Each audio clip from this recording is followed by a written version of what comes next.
बिस्मिल्लाहिर्रहमानिर्रहीम। अस्सलाम वालेकुम। इंग्लिश लर्निंग के इस इम्पॉर्टेंट लेक्चर के अंदर हम कंजंक्शन को विद डिटेल डिस्कस करेंगे, जो कि पार्ट्स ऑफ स्पीच का एक बहुत ही इम्पॉर्टेंट टॉपिक है। Let's start from definition. What is conjunction?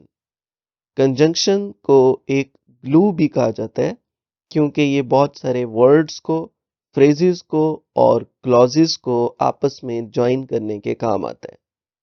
और कंजंक्शन का सबसे बड़ा फ़ायदा ये है कि हमें शॉर्ट सेंटेंस की ज़रूरत नहीं रहती, बल्कि हम सेंटेंसेस को कंटीन्यूअस फॉर्म में लाइंस को एक्सटेंड करके मज़ीद बड़ा बना सकते हैं, बहुत सारे वर्ड्स ऐड करके दरमियान में, जिनको हम कंजंक्शन कहते हैं।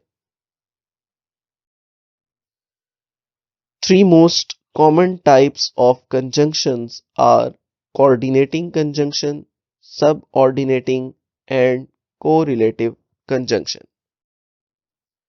What is coordinating conjunction?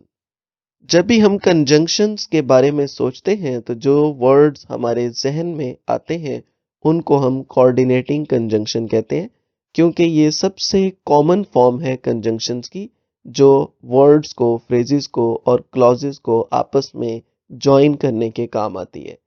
इनकी तादाद 7 है और हम इनको इस word से याद कर सकते हैं, fan boys के नाम से। fan boys में F for, A for ant, N for nor, boys में B for but, O for or, Y for yet और S for so। तो fan boys के अंदर ये जो coordinating conjunction है ये 7 conjunction है। for आमतौर पे उस वक्त यूज होता है जब किसी चीज के पर्पस को बताना हो या किसी रीजन को एक्सप्लेन करना हो।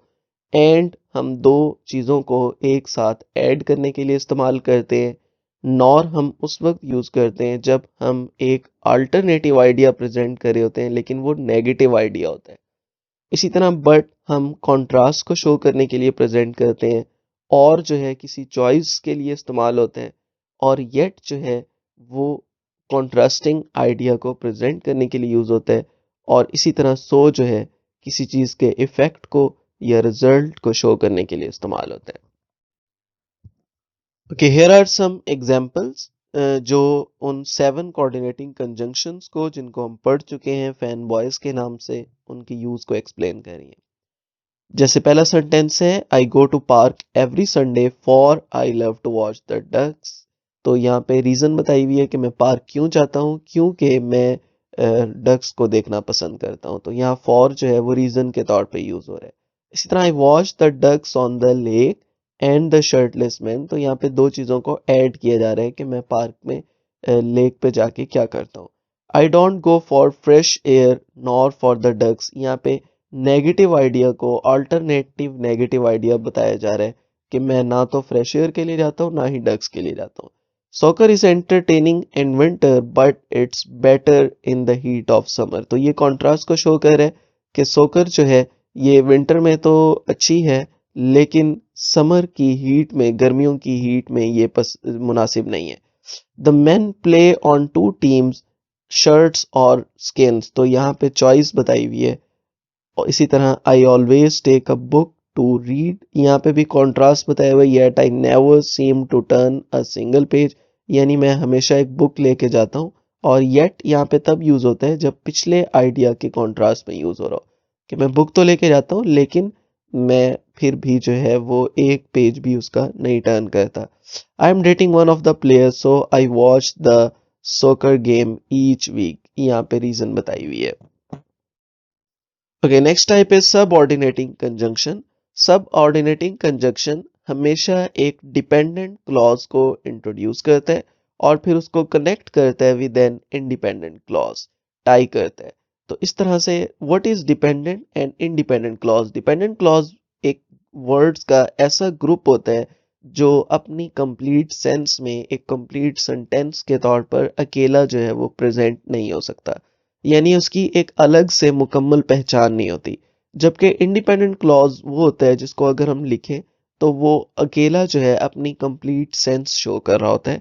ये अपने नाम से जाहिर है, यानी ये दूसरे सेंटेंस पे डिपेंड नहीं कर रहा होता। आमतौर पर जो सबऑर्डिनेटिंग कंजंक्शंस हैं वो सेंटेंस में शुरू में आ रहे होते हैं, लेकिन कुछ जगहों पर ये सेंटेंस में बाद में भी आ सकते हैं, and it is due to the nature of relationship. Subordinating conjunctions बहुत सारी टाइप्स के होते हैं। यहाँ पे कुछ एग्जांपल्स दी हुई हैं, उनके नेम लिखे हुए हैं, आल्दो, बिफोर, हाउ, सिंस, दो, और इसी तरह where, until. So these are most common subordinating conjunction. Here are some examples which are utilizing subordinating conjunction। यहाँ पे हम देख सकते हैं कि कुछ जगहों पर ये बिल्कुल स्टार्ट में आ रहे हैं, जैसे यहाँ पे because of him। अब ये because of him में जो ये वाला पार्ट है, this is dependent clause, क्योंकि ये अपनी complete sense में नहीं आ रहा, complete meaning नहीं शो कर रहा। और उसके बाद ये जो पार्ट है, I learned how to start my own business, this is independent clause, यानी ये अकेला ही अपनी complete meaning में शो कर रहा है। तो इन दोनों को आपस में लिंक करने के लिए हमने एक वर्ड यूज किया विच इज नोन एज सब ऑर्डिनेटिंग कंजंक्शन। इसी तरह से everything will fall into place, ये इंडिपेंडेंट क्लॉज है, यानी हर चीज जो है वो अपनी जगह पर रहेगी if you start at the beginning, अगर आप जो है बिगनिंग से शो करें। इसी तरह से until you try, this is dependent clause, you will never know, जब तक आप कोशिश नहीं करेंगे तब तक आपको इल्म नहीं होगा। So these are some examples of subordinating conjunction. Okay, next is correlative conjunction। Correlative conjunction को हम tag team conjunctions भी कहते हैं, और ये आमतौर पे pairs में आ रहे होते हैं, यानी हमें इन दोनों को एक साथ यूज करना होता है और तभी ये जो है एक साथ वर्क कर सकते हैं। These are used to connect two grammatical terms। ये कुछ कॉमन पेयर्स हैं जो कोरिलेटिव कंजंक्शन के लिए यूज होते हैं, और इस पेयर को याद रहे कि हम एक साथ ही यूज कर रहे होते हैं। इनमें से चाहे बोथ और एंड हम एक ही सेंटेंस में यूज करेंगे, इसी तरह से इनमें से हर पेयर को हमने एक साथ यूज करना है। Here are some examples to explain correlative conjunction। हम देख सकते हैं फर्स्ट सेंटेंस में एक पेयर यूज हो रहा है, I want either the pink sofa or the purple one। तो यहाँ पे एक चॉइस को शो करने के लिए कोरिलेटिव कंजंक्शन जो है वो एक साथ यूज हो रहे हैं। इसी तरह I will study both English literature and art history। तो जहाँ both यूज होगा वहाँ पे and भी आएगा। I didn't know whether you would want milk।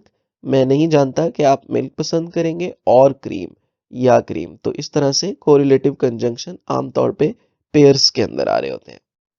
Okay, here is your practice part. आप प्रैक्टिस के बगैर कुछ भी पूरी तरह से नहीं सीख सकते। योर असाइनमेंट इज कि आपने 3 एग्जांपल्स लिखनी है, और उनमें से हर एग्जांपल जो है, जो हमने कंजंक्शन की एक टाइप पढ़ी है वो होनी चाहिए, वो आपने कमेंट करना है, और जहाँ पे आप रॉन्ग होंगे वहाँ पे हम आपको करेक्ट कर देंगे। Thank you so much. Hope so ये लेक्चर आपके लिए हेल्पफुल रहा होगा। अगर आपको ये लेक्चर पसंद आया हो और इससे आपको हेल्प मिली हो, तो वी रिक्वेस्ट यू कि आप हमारे चैनल को सब्सक्राइब कर लें और बेल आइकन को क्लिक कर लें, ताकि हमें आपकी तरफ से एक छोटी सी इंकरेजमेंट मिल सके और हम आपके लिए ऐसी बहुत सारी यूजफुल वीडियोस फ्यूचर में बना सकें। Thank you. Allah Hafiz.